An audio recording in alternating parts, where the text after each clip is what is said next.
Bom, gente, vamos então abrindo ali a apresentação. Bom, em primeiro lugar, queria agradecer o convite da SECOR. O Gilson falou que é o segundo ano dele, o meu já é o quinto ano que eu participo do seminário. Eu acho que sem interrupção, mesmo antes de ir para a SOF, já como na Cena Econômica, eu participei desde o primeiro ano que eu estava. Na verdade, é o quarto. Em 2011 eu cheguei depois do seminário. Eu cheguei em maio, então o seminário já tinha acontecido, mas no ano seguinte eu já participei a convite do Eduardo, que era o presidente da SECOR naquela época. E acho com a certeza que eu vim quase todos os anos no seminário. Às vezes na mesa de abertura, às vezes numa palestra. Inclusive, o primeiro ano que eu participei era sobre o Plano Nacional de Desenvolvimento. Então, esse ano agora é sobre a Estratégia Nacional de Desenvolvimento, acaba que os temas são bastante correlatos. E demonstra, a importância que a SECOR dá a essa discussão, a importância que a carreira que vocês têm dentro da discussão do desenvolvimento nacional. Então, acho que, em primeiro lugar, agradecer o convite do Márcio e da SECOR. E outra coisa importante é agradecer aos APOs pelo ano e quase 2 meses que eu fiquei na SOF. Foi um ano, um mês e meio. Eu comecei dia 15 de janeiro do ano passado e foi uma experiência muito importante para mim. Amanhã a gente vai ter lá na SOF uma passagem de cargo para o Franco. Eu estou combinando com o ministro, provavelmente com o Gaetano também, para que eles participem, porque justamente é importante que o ministro dá a secretaria, a todas as secretarias do Ministério, mas ele vai lá na SOF, justamente porque uma outra coisa importante que vai acontecer esse ano é juntar fisicamente as duas secretarias também, a CPI e a SOF, que possivelmente, provavelmente todos já sabem, vão ficar juntas no mesmo prédio lá no final da Zanorte. Que para o pessoal que está se mudando da Esplanada é um bom lugar. Quem está lá já há muitos anos, o pessoal que da SOF sabe que é um excelente lugar para trabalhar. E acho que a própria junção física vai fortalecer a aproximação que já está. Teve uma época que era muito próxima as duas secretarias, teve um momento de maior afastamento, mas justamente nesse período agora de maior restrição fiscal, inclusive, a aproximação das duas secretarias é ainda mais importante. Cada uma tem o seu papel dentro da discussão dos gastos públicos e da melhoria da qualidade do gasto público. E as duas secretarias juntas acabam tendo, quanto mais trabalharem em conjunto, melhor saem os resultados, as escolhas que o governo faz, justamente no sentido de garantir uma maior qualidade do gasto público. Então, nesse sentido, acho importante a carreira, uma carreira muito importante. Tem que ser o mais próxima possível, Essa coisa do APO da SOF, APO da SPI. Ela faz sentido na prática, quando o Gilson não me libera alguém da SPI que eu peço, mas não deveria fazer tanto sentido assim, mas é claro que do ponto de vista de competência das duas secretarias, eu vou lá achar o arquivo rapidinho, só um minuto. Vou começar então agora a palestra, depois dessa fase de agradecimentos, e dizer que, na verdade, a coisa importante é o fato de eu estar indo para a Casa Civil, ele vai continuar próximo, Eu já brinquei lá na SOF, que agora que eu conheço por dentro, vou poder exigir mais deles, inclusive. O Marcão Leão está assustado com isso. Mas, enfim, eu acho que é super importante e acho que e o fato de eu vou continuar participando aqui das reuniões dos seminários da SECOR, sempre for convidada. E tem uma outra coisa importante também, que as pessoas estarem aqui no ENAP também tem um outro peso importante para mim, sempre me aproxima da minha carreira mesmo, Eu sou APO, sou professora, e eu sinto falta desse contato mais com palestras, seminários e aulas. Poucas vezes me convidam, não sei que o Tamir sempre tenta me convidar, mas nem sempre eu consigo, mas pode continuar tentando me convidar, porque eu gosto muito da aula e sinto, aliás, uma das coisas que eu mais tenho sentido falta é o contato com a sala de aula e com os alunos. Então, bom, obrigado. Vamos começar aqui então o seminário. O tema é um tema bastante amplo, que seria os desafios de toda a Estratégia Nacional de Desenvolvimento. Esse tema se torna ainda mais difícil quando você está no meio de um período de uma crise econômica e até com algumas repercussões políticas também nesse momento no Brasil. Né? No momento de crise, a gente tem muita dificuldade de olhar para frente, a gente fica muito preso ao que está acontecendo no dia a dia, tentando resolver as urgências, né, que já são grandes mesmo nos períodos bons, nos períodos de crise as urgências se tornam ainda mais fortes. Mas justamente a crise também, né, já virou um pouco chavão, mas a crise também apresenta algumas oportunidades e você discutir justamente uma estratégia mais ampla, de mais longo prazo, durante a crise pode ajudar muito a que você saia da crise da forma já em direção para onde você quer ir. Né? E não ter que sair da crise de qualquer forma, mas ter que sair da crise já com uma direção mais definida. Então o tema é muito importante nesse momento. E acho que não tenho dúvida de que na sociedade brasileira tem cada vez mais fortalecido a ideia de que o caminho do desenvolvimento é um crescimento com redução de desigualdade. Né? Isso já foi definido no fundo desde 88, isso não é uma coisa recente. É claro que os instrumentos para isso eles vão se fortalecendo e vão se tornando cada vez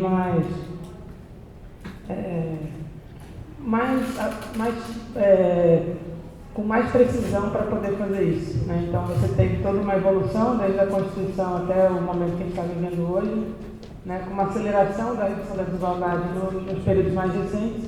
E claro que é mais fácil reduzir desigualdade quanto mais rápido é o crescimento. Né? Quanto mais rápido é o crescimento, os conflitos são menos explícitos e mais fácil você consegue redistribuir renda, mais fácil você consegue promover o desenvolvimento da sociedade como um todo. Né? Então, acho que como o Gilson falou, o ideal é que a gente consiga, então, fazer esse projeto de desenvolvimento que seja com um crescimento econômico, que apesar de todas as discussões um crescimento com sustentabilidade e principalmente com redução da desigualdade. E a coisa importante aqui é que para frente a gente vai ter um desafio na redução da desigualdade. A redução da desigualdade foi muito intensiva na redução da desigualdade de renda, mas ela precisa um pouco no acesso a bens e serviços, também foi importante nos últimos anos, mas na verdade a desigualdade ela tem vários tipos o Brasil tem vários tipos de desigualdade, todas elas precisam ser enfrentadas para que a gente tenha de fato uma sociedade mais igualitária e com mais garantias de oportunidades para todos. Né? Então a gente tem no acesso a bens e serviços, a gente tem que continuar fortalecendo, e aí digamos que a carreira de vocês tem um papel essencial nisso.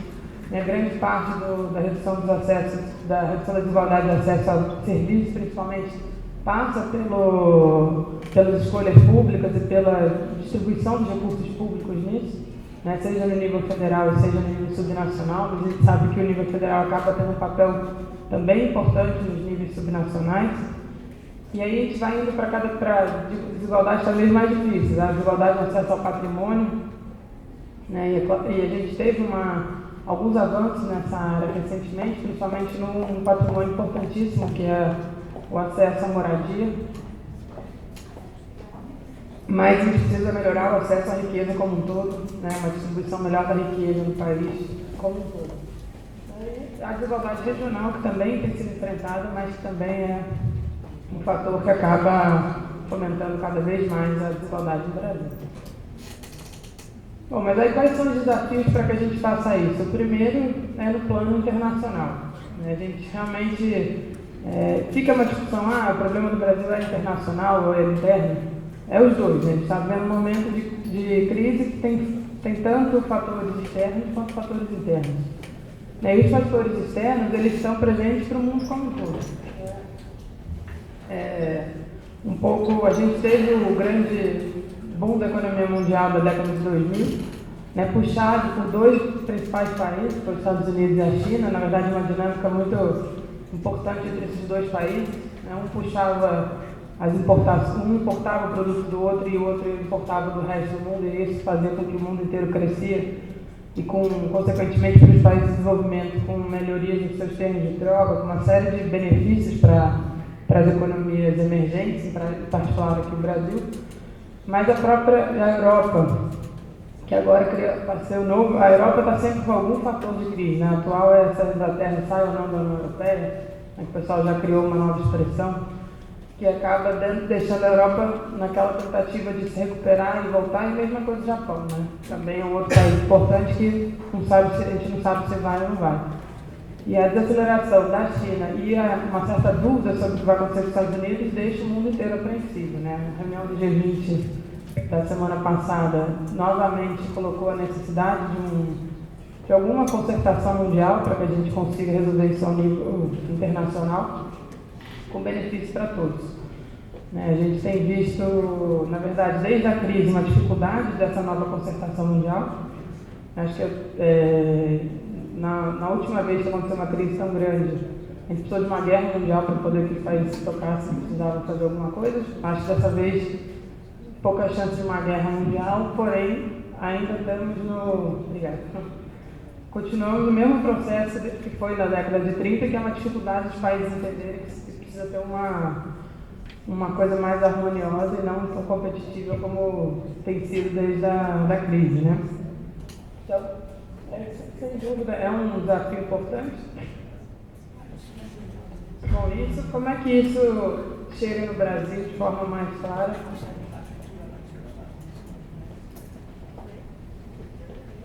Uma das coisas principais é nossos termos de troca, né, o preço das nossas exportações em relação às nossas importações, que tinham tido um crescimento muito grande na década de 2000, na primeira década dos anos 2000, e que recentemente começou a cair, inclusive de um dos produtos que a gente antes era importador e tende a ser exportador, que é o caso do petróleo, mas também dos nossos demais produtos de exportação.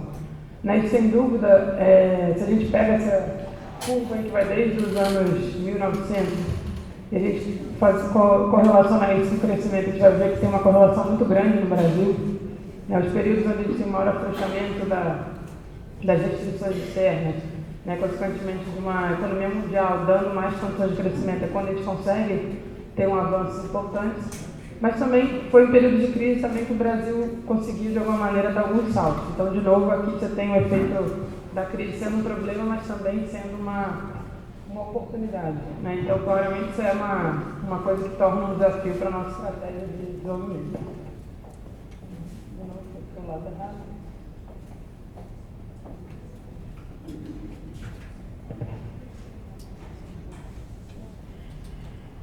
Bom, por que é tanta ênfase no crescimento econômico? As pessoas, algumas pessoas falam, não, a gente não precisa mais crescer, a economia não aguenta mais tanto crescimento, dadas as restrições, inclusive ambientais, mas no atual nível que a gente tem de desigualdade, é muito difícil resolver as questões internas sem crescimento. Então, o crescimento ele passa a ser essencial, justamente para a redução das desigualdades. Ele também tem um caráter importantíssimo para a gente estimular investimento e aumento da produtividade. No Brasil, hoje em dia, é muito difícil a gente conseguir reduzir as desigualdades sem você conseguir ter alimentação pelo investimento, pelo aumento da produtividade no país. E, obviamente, para a gente alcançar um nível de renda per capita de países desenvolvidos. O nível de renda per capita ele tem um fator essencial. A gente hoje no Brasil tem uma discussão muito grande da carga tributária. Bom, a carga tributária no Brasil é alta, é baixa, é adequada, não é adequada. Outro dia eu estava no elevador, alguém reclamando, falou assim, agora quero que a gente pague CPMF. Enfim, fica aquela discussão, discussão tributária no Brasil, uma discussão muito forte. E, na verdade, uma coisa que a carga tributária, ela vai definir um nível de tributos per capita de acordo com o seu PIB per capita. Então, se a gente tem uma carga tributária de 30%, mas tem um PIB per capita muito baixo, na verdade, volumes em reais que a gente tem por cidadão acaba sendo um valor baixo também. E isso está muito associado à qualidade do serviço. As pessoas falam, a gente tem uma carga tributária de país desenvolvido com serviços de país em desenvolvimento. Isso, as pessoas não podem associar a carga tributária sem o PIB per capita. Porque, na verdade, o que vai determinar quanto a gente pode gastar por cidadão é a combinação dessas duas variáveis. Então, na verdade, o crescimento do PIB per capita ajuda a aumentar, inclusive, quanto a gente pode gastar por cidadão e, consequentemente, aumenta muito a melhoria da qualidade do serviço. Isso é uma coisa que as pessoas muitas vezes deixam de lado quando a gente fala só da carga tributária. E aí, como tem sido o padrão de crescimento da economia brasileira? Nos últimos anos a gente já fez até vários trabalhos, principalmente ligados até à discussão do PPA do ciclo anterior, que a gente chama de três principais motores do crescimento no ciclo anterior. Foi sem dúvida a parte de consumo, muito ligada à distribuição de renda e a melhoria não à distribuição, mas também ao crescimento mais acelerado da renda. Os investimentos, e ao contrário do que muita gente acha, o investimento cresceu mais rápido que o consumo na década anterior, e bem mais rápido, cresceu mais que o PIB, quase o dobro do PIB no período anterior, puxado em grande parte pelo investimento público. E aí novamente bate aqui na categoria de vocês e em outras categorias do setor público que ajudaram esse crescimento mais forte do investimento público. E a última parte também, que é importante, é difícil uma economia como o Brasil, que tenha tanto acesso a recursos naturais, não tenha nos recursos naturais um fator de crescimento. Mas a questão, obviamente, é como é que você combina esses três fatores. E é muito difícil pensar numa estratégia de crescimento que não seja baseada nesses mesmos três vetores nos próximos anos. Claro que o peso de cada um varia, quem puxa primeiro também tem uma diferença muito grande, mas é muito difícil pensar numa estratégia que não seja estimulada por esses três. E aí a gente acaba tendo nos três, aí, então, a gente tem, nesse momento, fatores que puxam eles para baixo, e a gente precisa, na verdade, descobrir como é que a gente tira essas amarras e volta a estimular esses mesmos três vetores. E aí, obviamente, são ali o que ajudou nisso, foram as políticas sociais que tiveram papel central, o aumento do crescimento público, como eu já falei, a expansão do crédito, e aí a expansão do crédito ela teve um papel tanto no consumo, mas principalmente no investimento. E, obviamente, como eu já tinha falado antes, uma baixa restrição externa ao nosso crescimento. Mas nesse crescimento, o Brasil também, apesar da importância dos recursos naturais, a gente também tem tido uma dificuldade de definir o nosso padrão de inserção na economia mundial. A gente estava caminhando para o padrão que fosse, digamos, aqui ainda com os BRICS, enfim, os BRICS eles continuam tendo, apesar dos ritmos diferenciados de crescimento de cada um, eles continuam tendo um papel importante. Até a criação do Banco dos BRICS, ela foi feita esse ano, ela é um fator importante do ponto de vista da geopolítica mundial. A importância que você passa a ter um fundo de investimento que não é coordenado por países desenvolvidos. Isso não é uma coisa pequena do ponto de vista da geopolítica internacional. E só que o Brasil tem dúvida um pouco da sua inserção, se a gente vai ser inserido como produtor primário de recursos naturais, ou se a gente vai ter uma inserção mais qualificada, digamos, no cenário internacional. E esse talvez seja um dos nossos desafios do ponto de vista da produção. Como é que a gente consegue um padrão mais dinâmico, digamos, de inserção na economia mundial, e menos a rebote. Quando você é produtor de produtos muito básicos, você fica dependendo demais do que acontece no resto do mundo para a sua dinâmica. Então isso pode ser um fator que atrapalha o desenvolvimento e não aumente o... E aí eu acho que é só uma discussão importante ter no Brasil, por que a indústria é tão importante. Não é claro que você vai continuar tendo um setor de serviços gigantesco, ele vai ser o principal setor do ponto de vista de peso na economia, mas o potencial dinâmico dele é muito mais baixo que a indústria. E principalmente nessa linha de que se você é dependente do resto, tão dependente ou não do resto do mundo. E nesse sentido a indústria acaba tendo um papel essencial de uma certa autonomia de crescimento em relação aos demais setores da economia.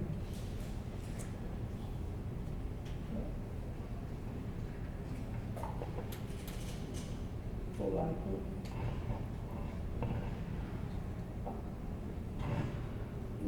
E uma outra coisa importante na indústria, na verdade, de todo o desenvolvimento econômico no Brasil, tem a ver com o que a gente está passando agora para o chamado boom demográfico.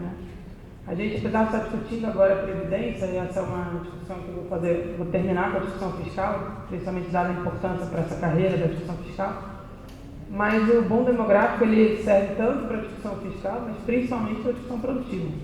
Você está no meio de no momento em que a gente tem menor razão de dependência da população brasileira, né, ele vai chegar ali no vale, ali, que seria a menor razão daqui a 1 ou 2 anos, mas mesmo assim você vai continuar até 2030 com uma boa razão de dependência, e é justamente você vai ter ainda um mercado de trabalho gigantesco, ou seja, muita gente dentro do mercado de trabalho e precisa de emprego para essas pessoas. E aí, emprego qualificado. Por que a gente precisa de cada vez mais emprego qualificado? Porque a gente também está qualificando mais a mão de obra. E aí, já essa combinação de razão de dependência baixa, ou seja, muita gente no mercado de trabalho com qualificação, se eu não tiver emprego qualificado para atender, você começa a gerar não só um desperdício de talentos que a gente tem na economia no Brasil, isso acontece já há muitos anos, mas principalmente um desperdício de oportunidade de crescimento. Então a gente está num período que teria que aproveitar bastante isso, e para fazer isso eu preciso gerar crescimento, gerar emprego qualificado para poder absorver toda essa mão de obra que está se qualificando. A qualificação é essencial, mas não adianta ter qualificação sem a oportunidade de emprego. Aqui todo mundo que está no serviço público sabe disso, porque a gente acaba tendo uma vantagem em relação ao setor privado, no sentido da própria, inclusive da nossa estabilidade, mas você acaba gerando uma massa muito grande de gente pronta para entrar no mercado de trabalho e sem oportunidade. Isso acaba gerando, até do ponto de vista social e até cultural, um problema muito grande. Né? A gente tinha a minha geração praticamente não conhece a crise no Brasil, né? E agora você vai começar a formar jovens que, com menos perspectiva de entrar no mercado de trabalho, isso acaba gerando sérios até problemas para a sociedade na frente. A gente comemorou uns 3 anos atrás que finalmente tinha mais engenheiros entrando, né? mais alunos escolhendo engenharia do que direito. E isso era fruto justamente de uma maior abertura de emprego qualificado. Quando você inverte isso, a gente volta a ter mais gente formada em direito, para quê? Fazer concurso público e com uma certa estabilidade. Essa dinâmica, a gente tem que voltar àquela dinâmica mais favorável ao desenvolvimento mais tecnológico, empregos com mais dinamismo na economia. Vou dar uma pulada aqui um pouco.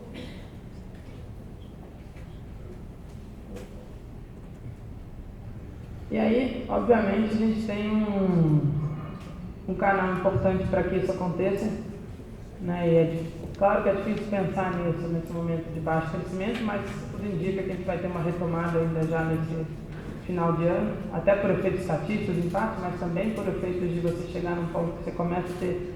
No Brasil, a gente tem um colchão muito grande de proteção social que acaba nos dando um piso para a crise, né? Isso é uma coisa importante e isso acaba gerando uma dinâmica de retomada. Mas para que essa retomada seja efetiva, você precisa de investimento. Né? Dificilmente a gente vai conseguir recuperar, que foi o que aconteceu no ciclo anterior. Como eu tinha falado antes, o investimento ele cresceu mais que o dobro do PIB e ele é essencial para essa retomada. Só que uma das coisas que a gente tem, inclusive no ciclo anterior, a gente esbarrou justamente quando estava no auge do investimento, a gente estava com um problema grave de financiamento do investimento. Isso, novamente, a gente tem que se preparar para que, quando de novo a gente chegar nessa retomada, a gente não esbarre novamente nessa mesma entrada de financiamento do investimento. A gente tem no Brasil um modelo muito baseado no que ele chama de poupança compulsória para financiamento, que os fundos, especialmente os grandes fundos, que é o FAT, a FGTS, que é o que a gente conhece como sendo os fundos de poupança compulsória, mas eles são, e aqui é importante ver, eles são aquele verdinho ali. Os fundos, que são os fundos feitos para isso, são aquela verde, enquanto o vermelho e o azul é toda a poupança financeira que em geral no Brasil não é canalizada para investimento. Então a gente tem, assim, relativamente, você percebe que você tem uma poupança financeira gigantesca, mas que a maior parte dela fica dentro do mercado financeiro e não vai para investimento mais produtivo. Então a gente tem tentado, uma das coisas importantes é como é que eu canalizo aquele vermelho e o azul ali para se somar ao verde no financiamento dos investimentos. Isso, de novo, é um trabalho do setor, que o setor público tem um papel importantíssimo no desenvolvimento de mecanismos para que a gente atraia cada vez mais aqueles dois montantes ali de poupança financeira para investimentos mais produtivos. E é claro que a gente tem que criar os instrumentos para que, quando você retome o crescimento, eles estejam prontos para não se tornar um gargalo, sim um fator de expansão.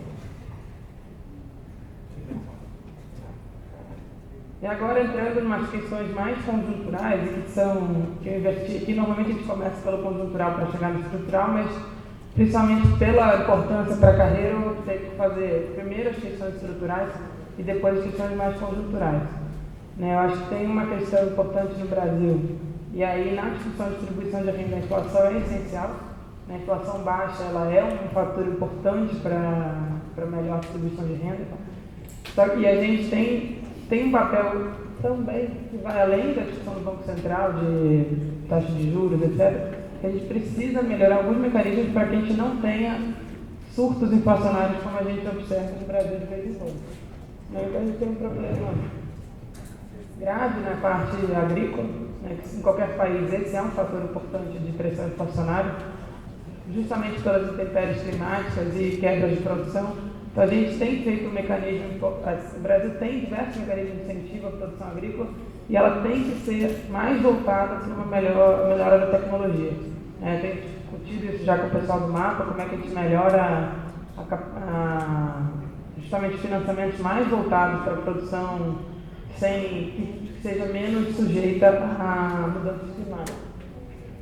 A gente tem muitos mecanismos de indexação ainda no Brasil e eles são um fator importante de pressão inflacionária, na verdade muito mais não de pressão no primeiro momento, mas de permanência da inflação. E a gente tem tido um trabalho também importante do setor público de tentar diminuir esses fatores.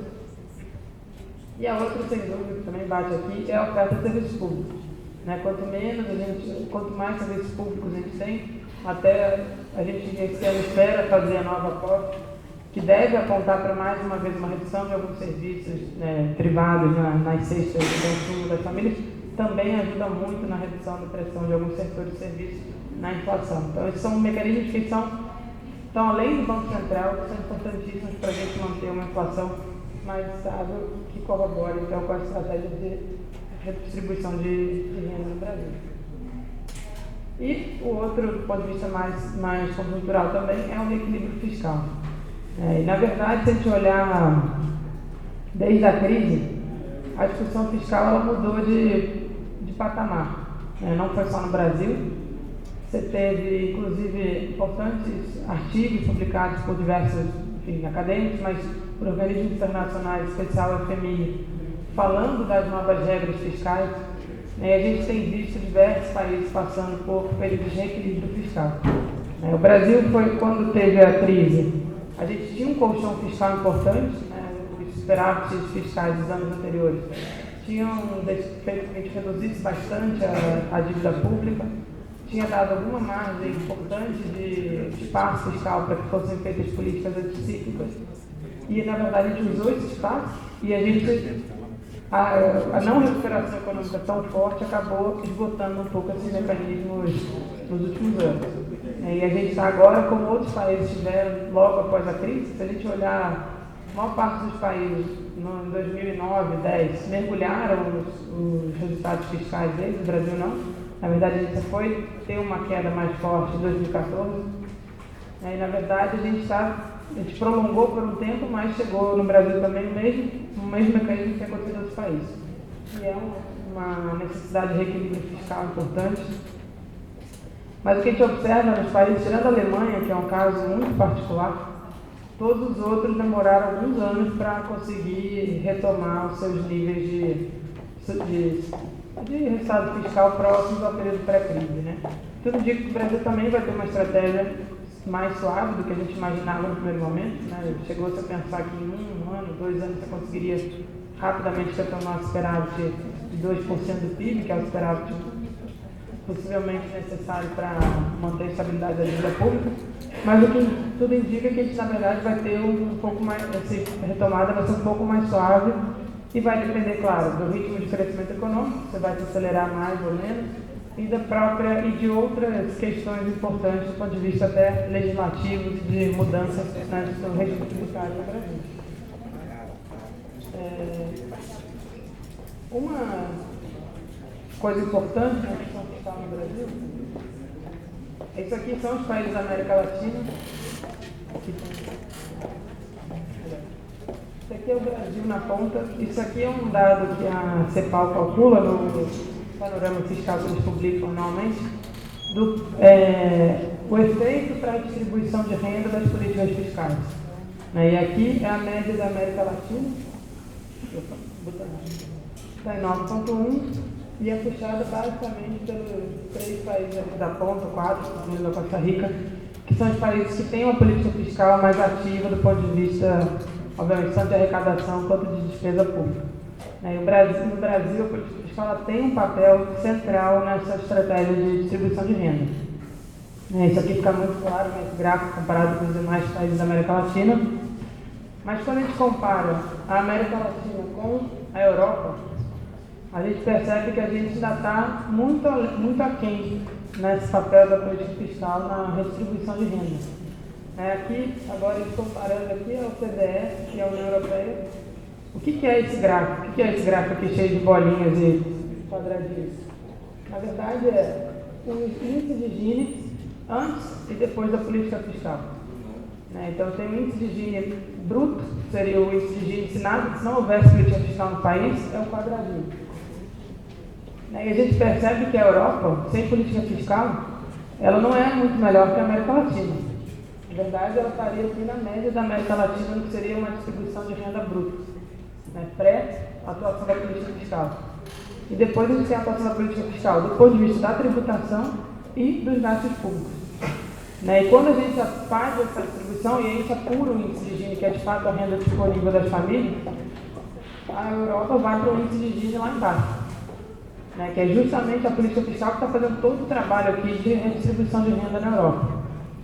E nos países ricos como um todo, aqui, que é o caso da OCDE. Na América Latina, em alguns países a política fiscal quase não tem peso. E aqui, se a gente for perceber o que acontece, no Brasil, por exemplo, a gente tem uma distribuição de renda ainda relativamente grande comparado com a América Latina, mais baixa em relação à Europa. E por que acontece isso? E aí, isso aqui é um trabalho do SBE que é super importante, que ele demonstra, aí sim, aquele mesmo quadradinho, só que agora em 5 estágios aí da renda. E principalmente que a gente observa nessa passagem daqui para cá, que é a parte da tributação direta e a tributação indireta. A gente tem a tributação direta no Brasil, ela ajuda na redução, na melhora da distribuição de renda, mas na hora que entra a tributação indireta, a gente volta a estar com um nível de desigualdade igual ao que a gente começou, que é justamente o excessivo peso de tributação indireta no Brasil, que atua de forma muito regressiva na distribuição de renda.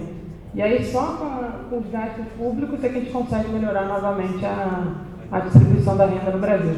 Então, na verdade, o que a gente observa é que aquele efeito da política fiscal positivo no Brasil, ele é muito associado ao gasto público e muito pouco associado à tributação. Na verdade, a tributação, ela, no agregado, a tributação direta e indireta, ela tende a piorar a distribuição de renda no Brasil. Então, a gente tem uma agenda importantíssima de reformas tributárias, e aqui independente de ampliação ou não da carga tributária. A gente tem uma agenda de reforma tributária que é dificílima, que passa por uma pactuação federativa muito relevante, só que é uma agenda que, se a gente não enfrentar, aquela estratégia lá no início de distribuição de renda, ela fica muito comprometida. Você não consegue resolver todos os problemas só no gasto público. Você precisa ter aquele efeito europeu que é tanto na tributação quanto no gasto, as duas atuando na mesma direção. Com isso, a gente acaba tendo um efeito distributivo muito mais positivo, que é uma coisa que a gente já tem muita dificuldade no Brasil e fica muito em cima do gasto público, todo o papel para redistribuir renda no Brasil. E aí tem diversas agendas que estão abertas no Congresso, para que a gente consiga fazer isso, mas isso depende de um grande pacto federativo. E, novamente, talvez essa crise ajude muito nisso aqui. Porque nesse momento que está todo mundo sem dinheiro, você vai de um município pequeno, grande, capital, estado, governo federal, todo mundo está ansioso por alguma mudança no regime tributário que ajude um pouco nisso. Então, o ideal é que essa regime tributária não seja simplesmente para conseguir dinheiro a curto prazo, seja sim uma coisa mais perene que a gente consiga, de fato, fazer uma mudança na tributação no Brasil. Existem várias iniciativas já no Congresso para isso, existem várias iniciativas do próprio governo federal, numa linha de aumentar a progressividade da tributação. Aqui está aquele gráfico que eu falei lá no início para vocês, que a carga tributária do Brasil, ela, de fato, é maior que vários países, principalmente maior que vários países desenvolvidos em desenvolvimento, mas se a gente pega os mesmos países, o PIB per capita do Brasil, o Brasil está aqui na ponta. Então, na verdade, o imposto per capita no Brasil não é muito alto, que é uma coisa que atrapalha na qualidade do serviço público, como eu tinha falado inicialmente. Então, eu acho que a gente tem uma agenda que passa por questões estruturais importantes na estrutura produtiva brasileira, que a gente chama de transformação estrutural importante, e também na agenda pública mais ligada à distribuição e gasto público. Aqui são os gráficos que você já conhece, que a gente já publicou, tem uma publicação do planejamento recente demonstrando que não teve nenhum aumento da carga tributária, mas nesse período de crise econômica e fiscal que a gente está vivendo, a gente precisa de, na verdade, usar essa oportunidade para que a gente consiga sair dessa crise em direção ao que a gente gostaria, que é um crescimento mais igualitário, mais acelerado e mais igualitário no Brasil. Obrigado.